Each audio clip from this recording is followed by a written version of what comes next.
Assalamualaikum warahmatullahi wabarakatuh. Saya Hirs Bunarif dari Forum News Network.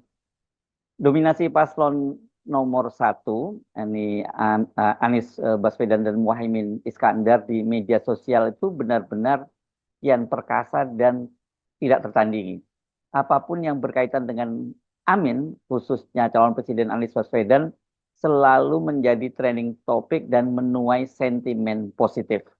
Yang terbaru adalah tagar nazar pemilu. Ya, ini berisi semacam janji dari para netizen akan memberikan sesuatu bila pasangan Anies dan Muhaimin menang dan sebaliknya pasangan Prabowo Gibran itu kalah. Sejak tampil secara impresif dalam debat perdana pada tanggal 22 Desember lalu, calon presiden Anies Baswedan ini tidak hanya dijuluki sebagai raja debat, tetapi juga sebagai raja media sosial. Performa Anies yang memukau pada debat mendorong program Desa Anies naik tinggi mengalahkan branding gemoy Prabowo yang terus melorot, dan bersama dengan itu secara tidak terduga Anies juga mendapat dukungan yang sangat luas dari Gen Z. Ini khususnya K-popers setelah dia muncul live di platform TikTok. Sabtu 6 Januari kemarin atau sehari sebelum pelaksanaan debat kedua dari calon presiden, tagar nazar pemilu itu jadi trending topik. Mesin pemantau percakapan Ground Emprit mencatat percakapan nazar pemilu itu pertama kali muncul pada pukul 6 pagi dan memuncak pada pukul 19. Hingga pukul 23.45, tagar nazar pemilu itu sudah mencapai 190.000 postingan. Dari pantauan Drone Emprit itu pada pukul 7:07 itu akun @imrenagi menuliskan cuitannya berupa nazar, bila pasangan nomor urut 2 Prabowo Gibran kalah, gua akan membuat intensif bootcamp gratis, ngebahas spesifik tentang software instrumentation buat 10 orang setiap weekend selama 1 bulan.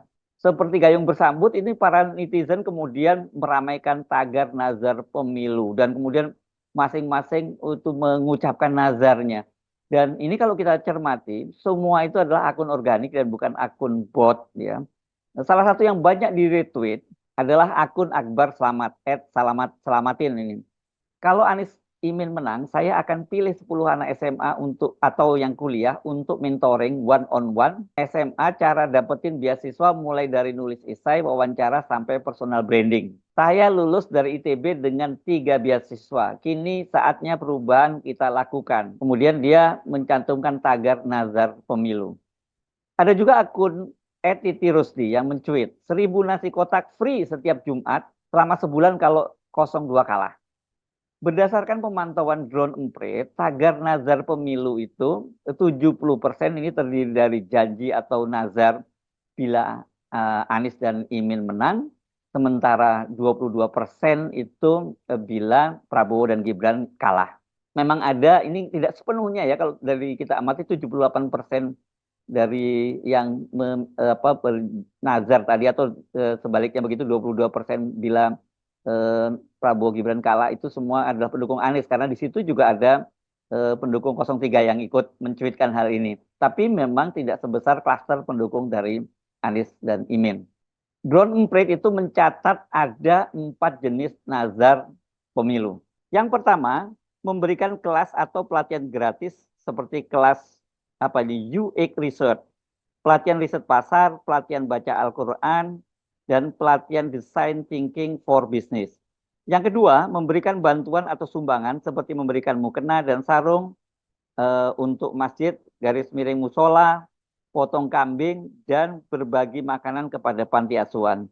Yang ketiga, memberikan mentoring atau bimbingan seperti mentoring lomba hackathon, membimbing mahasiswa yang menulis skripsi tentang marketing, dan coaching karir dalam bidang pemasaran. Yang keempat, memberikan barang atau hadiah seperti buku, kopi, susu dingin, dan produk makanan dari UMKM. Temuan lain dari analisis dari Drone Emprit itu ya, tagar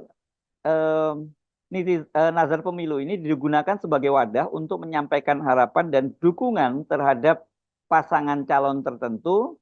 Dalam percakapan ini terlihat bahwa mayoritas nazar terkait dengan pasangan Anies Imin. Yang ketiga, Beberapa pengguna media sosial juga menyampaikan opini positif terkait pemilihan presiden dan tagar nazar pemilu.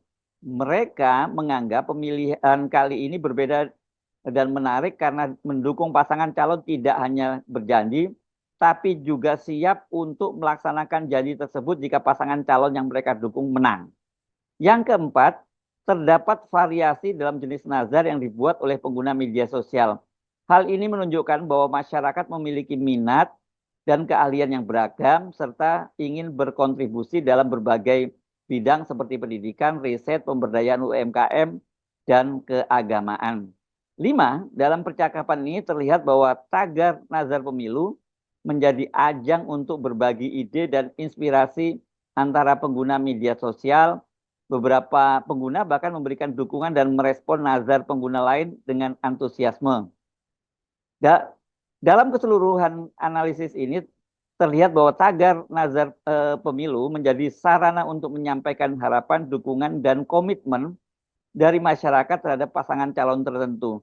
Hal ini juga menunjukkan bahwa masyarakat memiliki keinginan untuk berkontribusi dan berpartisipasi dalam pemilihan presiden dengan cara yang kreatif dan bermanfaat. Ini luar biasa sekali ya, apanya ya, janji-janji ini. Dan ini nazarnya yang biasanya kan yang janji itu adalah kontestannya, kandidatnya. Yang sekarang janji adalah para pendukungnya. Ini benar-benar saya kira ini fenomena yang menarik. Saya kira mungkin hanya terjadi di Indonesia ya. Ini tolong kalau saya salah tolong dikoreksi. Mungkin ada di tempat lain. Tapi sejauh yang saya amati kalau di Indonesia ini belum pernah terjadi hal semacam ini. Data dari Dompet itu tadi ada data tadi malam ya, Sabtu malam 6 Januari 2024 ini sampai tengah malam. Namun ketika saya longok hari ini ya, Ahad 7 Januari 2024 sampai pukul 11 waktu Indonesia Barat, tagar nazar pemilu itu masih terus merajai trending topik dan tercatat ada 292.000 cuitan. Seperti saya sudah duga sebelumnya, nilai atau harga janji yang dinazarkan oleh para netizen ini, pendukung Amin ini juga makin meningkat. Salah satunya ada yang menjanjikan akan mewakafkan tanahnya seluas 1.700 meter persegi untuk masjid jika Anies dan Caimin menang. Trending nazar pemilu ini benar-benar menjungkir balikkan pakem kampanye di Indonesia.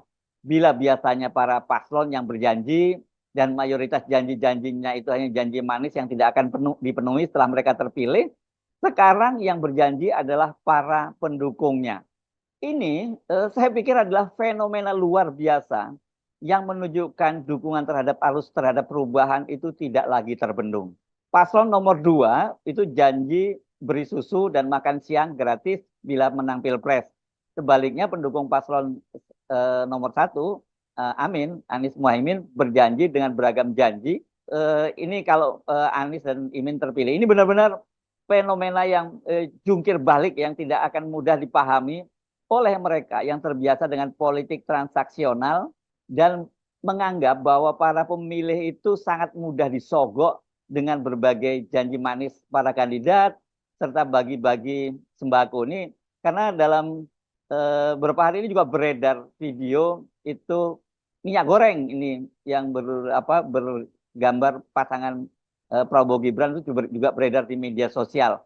Saya tidak tahu ini kaitannya dengan apa, tetapi kalau lihat minyak goreng dan kemudian diberi gambar Prabowo Gibran, ya saya kira ini mungkin yang akan dibagikan kepada para konstituennya. Saya tidak tahu apakah ini termasuk bagian dari money politik atau ya ini masih oleh Bawaslu lagi-lagi dianggap sebagai sesuatu yang wajar.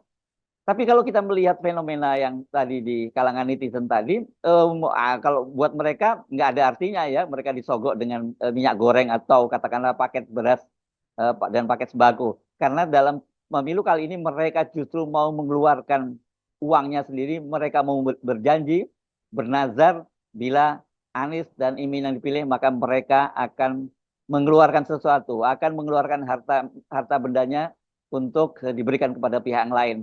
Bukan hanya harta benda, tapi juga bentuknya tidak selalu materi, tapi berupa jasa tadi ya. Ada coaching, ada bimbingan mendapatkan beasiswa dan macam-macam janji lainnya. Saya kira ini luar biasa sekali ya apa yang terjadi ini, dan kalau lihat begini Iya, berat sekali ya karena kalau rakyat sudah memutuskan untuk mendukung, untuk memilih gitu dan rela mengeluarkan harta bendanya ataupun tenaga yang mereka miliki, saya kira ini sulit ya kalau toh penguasa tetap akan melakukan kecurangan. Saya Arif dari Forum News Network. Sampai jumpa lagi. Wassalamualaikum warahmatullahi wabarakatuh.